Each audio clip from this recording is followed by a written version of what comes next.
and transportation committees. What else do you want to know? That's great. No, I love that. I'm so glad to know that. So I can know where to throw my questions. So I'm Cate Steele, and I'm running for the 37th district for the East Lyme and Salem. It's all of East Lyme and all of Salem, so much smaller area, I guess. I'm currently on the Board of Education. I'm a retired speech pathologist. I worked in the schools for 35 years, and my kids went to public school.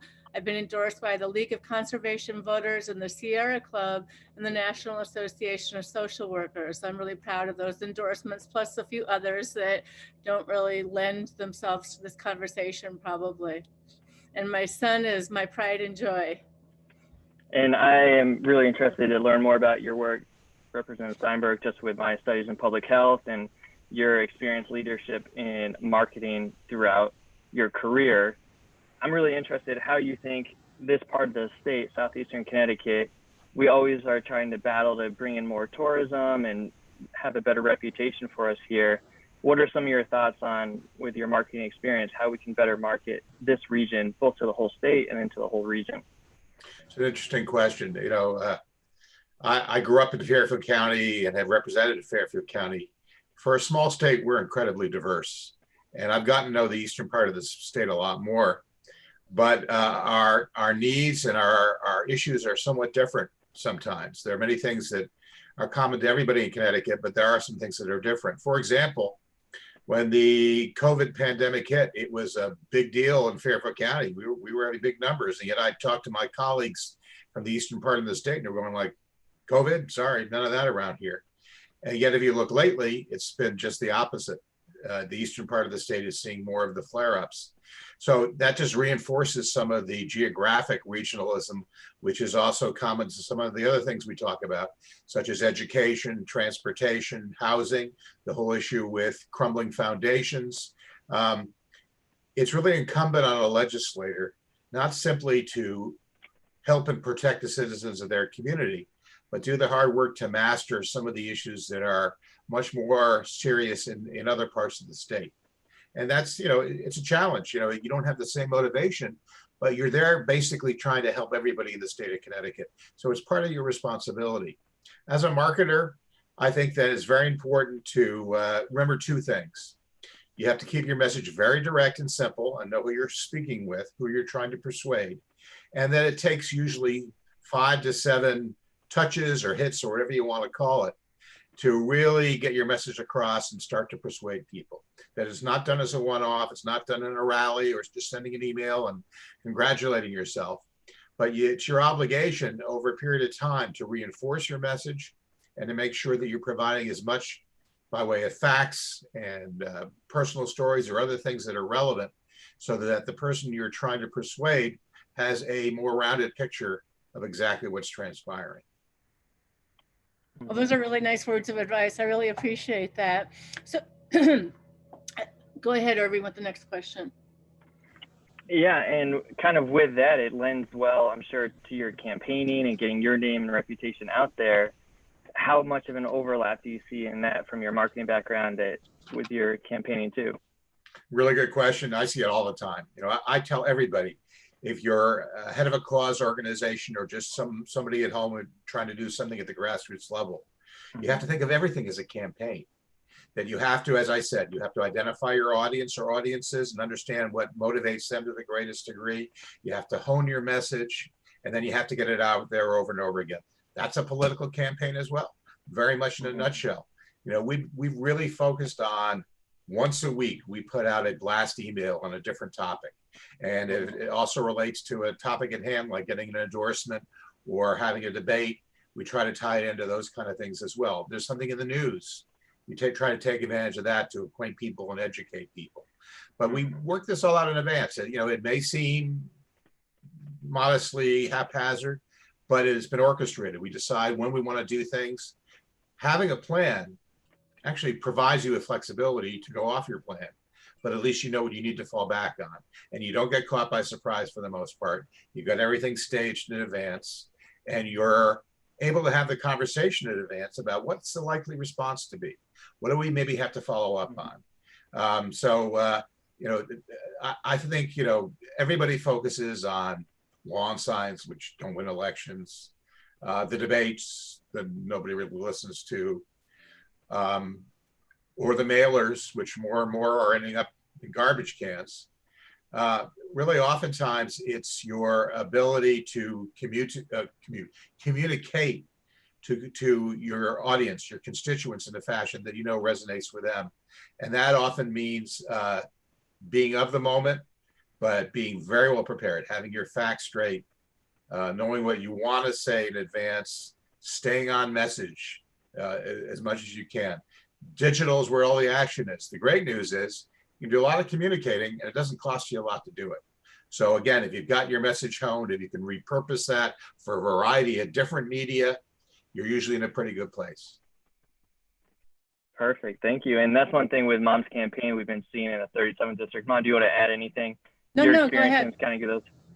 And Representative Steinberg, one thing that continues to come up, all the constituents, all the people throughout the state, is one, commending you and your public health leadership and the governor in the response to COVID. I think Connecticut's maybe the top or the second state in the country in the response. So thank you for that. And thank you from many people in the community who are grateful for that. And kind of interested, why do you think you and other leadership in Hartford have been able to have such a better response as opposed to other states? Well, to be fair, on a couple of points. First of all, Governor Lamont and his people deserve the vast majority of the credit. We made a decision consciously to, in some ways, cede some of our authority to the executive branch because of the need to be agile, to be nimble, to be flexible in responding to the virus in real time. Nobody had all the answers. We were all figuring this out as we went along. And contrary to your congratulations, which I'm glad to accept because I was involved every step of the way, initially we had a lot of issues. We saw some real outbreaks. Mm-hmm. We had a really rough time with our nursing homes, like other states did. But in the beginning, we, first of all, may not have had a clear sense about how vulnerable some residents were because of the real differences between how nursing homes were dealing with it, with having enough PPE, with social distancing, with having their staff work in more than one nursing home. We learned a lot of things the hard way, and unfortunately, people paid for it with their lives. And we legislators actually said, hey, wait a minute, we're not doing enough. I think we deserve some credit. And that actually initiated a lot more weekly, regular conversations with the Department of Public Health and the governor's office. So even though we weren't exactly in an advise and consent role, but the governor still had the ability to do what he wanted, we were very much a part of the whole process. We were informed, and we really fought hard to make sure we were kept in the loop in an effective way. And to your point, with time, and I give the governor and his people tremendous credit. They've worked 20-hour days for like forever. I don't know how they even managed to do that. We got a handle on it to a degree that many states haven't. And we can congratulate ourselves and say, hey, we're better off than most of the rest. But there are some warning signs. There are some indicators trending in the wrong direction that should give us pause. Not a surprise. People are getting a little bit more lackadaisical. We've had a lovely summer. Now people are moving inside. We've always thought there would be a prospect of a resurgence. We're concerned about a flu pandemic combining with us. There are some warning signs on the horizon that suggest that we're going to have to remain vigilant and up our discipline to where it was previously. And we're going to avoid more needless deaths and suffering along those lines. So, I'm a little concerned about phase 3 reopening.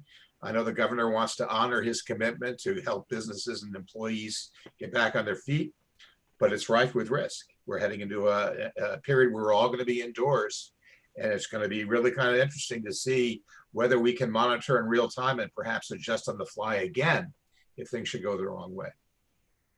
Yeah, I appreciate that. And that's a specific concern to this district too, that Mom, Cate Steele's on the Board of Education, and I think the schools have just shut down for the next 2 weeks because of another outbreak here. So we had to expect this. We knew there were going to be bumps in the road. There's no perfect protocol for how many people in a classroom have to get sick before you shut down a whole school. I know superintendents and Board of Ed members are doing the best they can. They're using the tools and the knowledge they have, but nobody has all the answers. Mm-hmm. What are the numbers that you're part of the state, Jonathan? Generally pretty good, but everything's sort of hovering at that 1 to 2% infection rate, which when we were below 1%, we were breathing a sigh of relief. When it gets up to 2 and starts topping 2 and closing it on 3, yeah, that's cause for concern. Tell me about your school system. Did you do virtual? Did you go back full time? Did you do hybrid? Did you have sports? Our Board of Ed and superintendent struggled really trying to figure something out. And of course, you can't get everybody in your community to agree on anything. So they came up with a hybrid model. And they had an outbreak in one of the elementary school classrooms. They had to shut that classroom down and quarantine everybody for a couple of weeks. There's been, I think, one other incident, but we've been lucky for the most part. We haven't really been confronted with the hard choices of maybe going all the way back to distance learning. We haven't had to do that. And we're counting our lucky stars. We want to be able to do as much in-person learning as we can, particularly those who need the extra help, the people with disabilities. You really want to help as many people as you can. But many of us are just, waiting for the other shoe to drop. How long do we have before something else happens? It's a concern. So you are using a hybrid model. Yes. And that's one of the things that people have complained about from some of the constituents I've heard. They're saying that if we went back full time, the kids wouldn't be hanging around unsupervised 2 days a week or 3 days a week, because we have a cohort A Monday, Tuesday, cohort B Thursday, Friday, and then Wednesdays like clean day. And then the kids who have IEPs, they go 4 days a week. So it's and then there's virtual Viking, which is online learning during this whole situation. But some of the parents are concerned that perhaps the downtime when the kids aren't supervised, that's when they're hanging out on their skateboards and then potentially spreading the virus. Well, there's no ideal answer. And what you describe is very typical to a lot of communities, trying to do their best with what they know. I think that there's definitely friction, tension, not only for kids when they're at home and they don't have a lot of options, but also for parents who are often trying to actually pursue their careers from home, while they may have responsibility on those days to make sure their kids are disciplined about doing their homework and staying focused, and maybe keeping them out of each other's hair so you don't have screaming fits to get in the way with mommy's Zoom call on something very important to their business. We all struggle with it. If we went back to all in-person learning, boy, that would create issues. If we went all remote learning, that definitely leads to some deficit in educational quality. So, hybrid, splitting the difference, it sounds right, but nobody really knows. No, I know. Yeah, it's interesting. And what are you thinking as far as the vaccine, and what do you expect with the public health from the COVID-19? I've been studying vaccines for a couple of years for a number of reasons, including the big bill we had before our committee seeking to limit the religious exemption, which I feel very strongly about. I was not named to the very short-term working group that's going to be working on a plan for distributing vaccines. I think that we've been very clear, obviously, about sort of the pecking order, the priority list of who should get vaccines first, front line responders, the most vulnerable, seniors, people with comorbidities or pre-existing conditions that would make them more vulnerable. But there's so many unknowns. We're talking about a huge number of different vaccines with different profiles. Some require 1 dose, some require 2 doses, some have to be stored at -7 degrees Celsius. And where can you necessarily do that? Not your average physician practice. We are still lacking, despite the president's best efforts to shortcut the whole process, sufficient health and safety and efficacy data to be making a call. I wouldn't want to handicap this horse race. I don't know what's going to come out the other side. And yes, we're seeing in a very limited level, even some of the most highly touted vaccines are having some side effects. So we need to catalog that. We cannot try to shortchange the process in our eagerness to get something out there, because if people are going to be expected to actually be inoculated with the vaccine, they have to have confidence in it, and that's suffering right now. You don't have to be an anti-vaxxer, who I've dealt with, to be concerned about a vaccine that may have been rushed to market in order to address a political interest. That should never be the consideration. We need as much health and safety data as possible. The ideal outcome is not only do we have a vaccine that's safe and effective and can be mass produced quickly and distributed, and that process itself is very complicated, but that we have multiple vaccines that may be more effective. One may be more effective for one population or one individual than another, and we should have the ability to figure out who might be best suited for some of these vaccines, so that in the event that you're in a risk group for one vaccine maybe having a side effect, hopefully there's another vaccine that would be able to give you the immunity without necessarily any of the side effects. And our whole goal is to get to a point, people are talking about, we can just get a herd immunity by standing around and waiting for it to come to us. No, you really need somewhere 60, 65, 75, 70% of the population to have immunity before you can really relax. And even then, it's not explicitly or simply about vaccines. Some of the antivirals that the president took and some of these other antibody creating medications are also part of the solution. We're going to be working just as hard to mitigate the effects of COVID as trying to be immune from it altogether. So as you can sense, I've been very much involved in this all along. I've been trying to go to webinars every week to get better educated. We had a very interesting presentation by the Yale School of Medicine yesterday, which was very eye-opening. It gives me tremendous confidence in the talent and expertise of people right here in Connecticut who are doing work on vaccines, who are doing work on every aspect of COVID, including some of the the stressors and consequences, the effects of isolation and of familial discord and loss of employment, not being able to get access to medications or to routine care that we normally would do because we're not going to the doctor anymore. This has affected us in so many ways. Maybe, Irv, you want to follow up on the mental health components that are probably going to be part of the results of this isolation and what we're it seems like one of the big aspects of the pandemic is that second side where anxiety levels are now up 300% and these different levels. And we know in public health, you probably know better than me, Representative Steinberg, that the strong correlation between mental and physical health. Have there been different programs or different things that you've seen to help alleviate some of these increased anxieties and stresses that people and families are facing? I continue to stress mental health as something that we need to do much better. In Connecticut, to your point, physical health tends to get the priority of the spending, and that is a problem. We were very concerned, for example, that we'd see a spike in opioid accidents and deaths. Fortunately, it hasn't been that much higher than before, but that is a legitimate concern. We have access issues in our state. We don't have enough mental health providers. And so one of the things that's come out of this is greater emphasis on using telehealth where appropriate. Initially, my committee, the Public Health Committee, was a little wary of allowing too much telehealth without certain safeguards. I think we've learned by just experience that telehealth can appropriately fill the gaps when direct access to a provider is not easy or possible.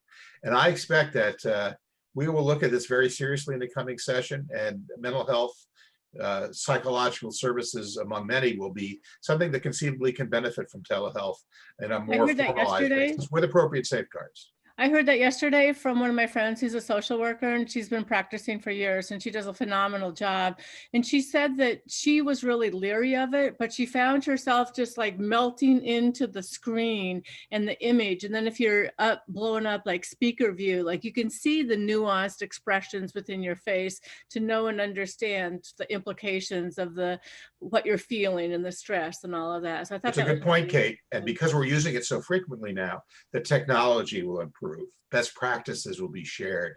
It'll be something we'll all have greater confidence in because we won't be speculating about its pros and cons. We'll have hard evidence of what works. We have to jump in. The other thing I wanted to tell you is I'm on the board for Outreach, which is the mental health nonprofit that's in Norwich. And I really like what they've done. They turned on a dime when COVID hit. They started right away to do all of they got a nice donation from Pfizer, which is in Groton, so it's in this area.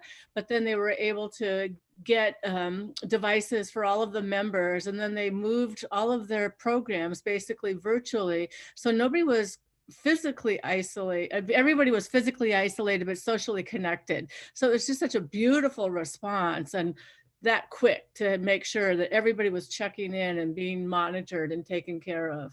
That's one of the hard lessons we learned in the nursing homes. We were very concerned about spread and therefore severely limited visitation. And that created real isolation issues, not only the hardship of talking to loved ones who may be at end of life and you're not even there for that, but tough. We were creating problems for ourselves by erring on the side of caution. But I think one of the problems we've had is that we haven't kept up with the technology in some of these places, and we haven't helped maybe some of our older members. Some of my friends who are in their late 80s or early 90s are on Zoom calls, and they have Zoom cocktail hour and the whole bit. But other people are just, and they're in their, much younger, maybe 70s, and they're not ready to kind of embark on that whole new path. So, Well, I think one of the things we did in some instances is we encourage passing around some laptops so that people could communicate effectively. There's been talk about putting cameras in all the rooms. There are privacy issues there. But, I think we saw some real innovation, some creative thinking by some folks in a variety of different guises, from the clinical setting to the private setting. We're still in the process now of cataloging all we've learned, pro and con. And I think that will inform not simply how we deal in the pandemic, but a lot of other things after the pandemic is finally over. So what do you prescribe as far as evidence-based practices to support mental health, as far as some of the issues that you think we're seeing? Well, I think that we're well along in a significant evolution of our understanding of how to treat mental health. Even the most extreme example of opioid addiction, medication-assisted therapy or treatment, now recognizes that sometimes you have to do that in combination. A couple of 5 years ago, we would never have contemplated that as an appropriate way to go about therapy. I think that we have a better understanding now of not just treating symptoms, but being effective in identifying stressors in the environment and trying to get to root causes. We live in a very challenging world where people have lost their jobs, may have someone at home who's struggling. We may, because of the fact that we've been cutting our budgets in this state for many years because of our deficits, find that our healthcare social safety net is shredded somewhat, that even the not-for-profits we depend on to deliver care are struggling themselves just to make ends meet. So we may not hear about it on a day-to-day basis, but there are gaps occurring in care all over the place. And we're really dependent, to a degree we shouldn't be, on family members and others filling those gaps. Absolutely. So we need to provide them with the tools. Mm-hmm. And with some of your marketing background, I wonder if you have any creative, out-of-the-box ideas that you've thought about with the pandemic and with some of these struggles that families throughout the state are facing. Has anything popped up for you? Well, I'm not so sure I have any unique insights on that. I've noticed there's always more than one way going about communicating. It seems that early on, every organization, whether directly involved with the virus or not, felt the need to tell you on an almost daily basis via email what they were doing. And that can be overkill. It can actually diffuse their message to the point where you're not paying attention anymore. I'm a great believer on fewer, pithier messages, with a certain regularity, which really focus on, tell me something I don't know and tell me why I should care about it. As a marketer, you should always be aware of your audience's knowledge, prejudices, motivations, and not necessarily pander to them, but recognize if you want to be effective, you have to talk to them. You don't lecture down to them. You don't talk like some sort of professor and send them a 30-page white paper to assimilate. You have to get them not only with a message, but in a language that's accessible. Use of graphics and photography where appropriate, telling personal stories that illustrate your cause. I'm a data wonk, but not everybody is. What are you going to tell people, particularly if it's critical that they take action, that you're asking something of them, which may not be just fundraising or something, but it's like, wear a mask, use your sense. I was in a store today and I was walking down an aisle and there were these two women with shopping carts on either side of the aisle. And I had to steer between them, like between Scylla and Charybdis. And I said, oh, never mind, whatever. But on the way back, they were still doing it. And I kind of rolled my eyes as I was going through the second time. And this one woman said to me, you got a problem here? And I go, yeah, I kind of do. You're not social distancing and you're not showing much courtesy to others who are trying to use this aisle. And they go, well, this is ridiculous. We have our masks on. I'm going like, yeah, but you forced me not to social distance in order to continue down the aisle. Well, I'm working on a vaccine, so I know what I'm talking about. I'm going like, if you're working on a vaccine and this is the way you behave, I'm not so sure I have great confidence in your vaccine. And then, she wanted to escalate matters. And, I resisted the temptation to say, you know who I am? I'm the chair of the Public Health Committee, and I'll talk to your boss. I don't do that It kind was of a thing. perfect opportunity. Yeah, but it struck me, here's somebody who's in the medical field, who's in the healthcare field, who just because she's feeling lax or she's talking to her friend or she just doesn't give a hoot about anybody else in the store, she's relaxed her behavior and put others at risk. And this can happen at any point.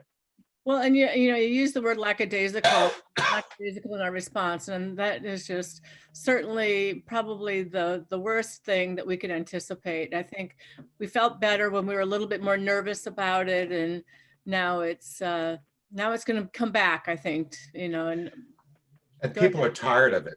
Yeah. They've struggled and made compromises and dealt with it, and we deserve a break. Absolutely. But life is not always fair. Yeah, I mean, some people say it might be 3 years, it might be 5 years. My husband was in vaccine development, and he said vaccines don't pop out like that, and whatever we're hearing is not really probably what we would expect. And some doctors I've spoken to said that they wouldn't stick their arm out for a while. So if a doctor's not willing to do it, then why should I don't want to be the guinea pig or the lab mouse. Well, they say a successful path to a vaccine typically takes 18 months. Right. And we're asking for a miracle, because not only are we asking for shorter than 18 months, we fail as much as we succeed in developing vaccines. Exactly. The expectation that we will be successful in this time frame, to be fair, has been borne out by some very encouraging results. But oftentimes you struggle for a decade to find an effective vaccine for a disease. So we're making a lot of assumptions about how successful we're going to be. I would prefer to be optimistic, because I don't want to be talking about 3 to 5 years of living like this. No, of course But not. people have to be realistic. We do. And I think, as far as the education component and, as a speech pathologist, I was always big on early intervention and helping parents understand how they can be better teachers for their kids. And I think some of that bodes well in this environment too, where parents have said, well, I'm not the teacher. Well, you kind of are the teacher, because you taught your child to sit up, you taught your child to walk, you taught your child to take a sip of water. You have taught them so that since the day you brought them into the world.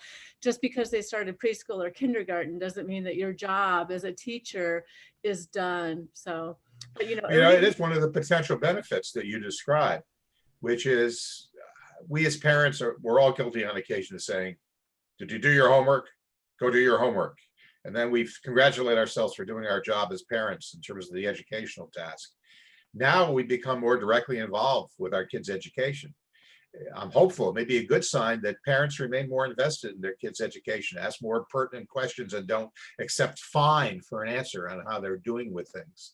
And maybe because of that, they're more engaged in the curriculum, in the process of learning, are more discerning about what's working for their kid and not working for their kid, instead of assuming that, our best efforts at individualizing education still may fall short in some cases. We may catch things earlier than we used to, like a case of dyslexia or something along those lines. But I think that investment is so worthwhile. When the kids were reading, I don't know, Ben-Hur or whatever it was in high school, I read it along with them so that we could have dinner table conversations to discuss those. I prefer the movie, but okay. Yeah. You want to watch the movie? Well, Irving, do you have a final question? Irving has his master's in public health, so this is such a topic of interest for him. So does my eldest daughter. She just got hers. Awesome. I really appreciate the time, and congratulations on that. And if you have any final pieces of wisdom that you want to share, both public health wise on masks, things like that, or for Mom's campaign to get her up to Hartford with you, would love any final thoughts of wisdom you want to share.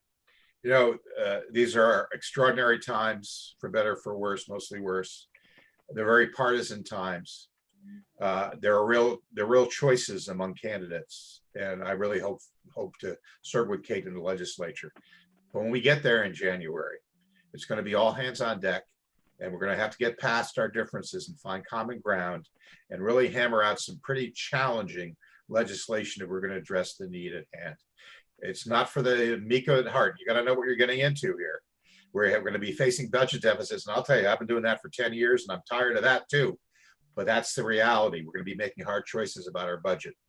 I congratulate anybody who seriously wants to be part of the legislature or government at these times, but we need smart, capable, committed people.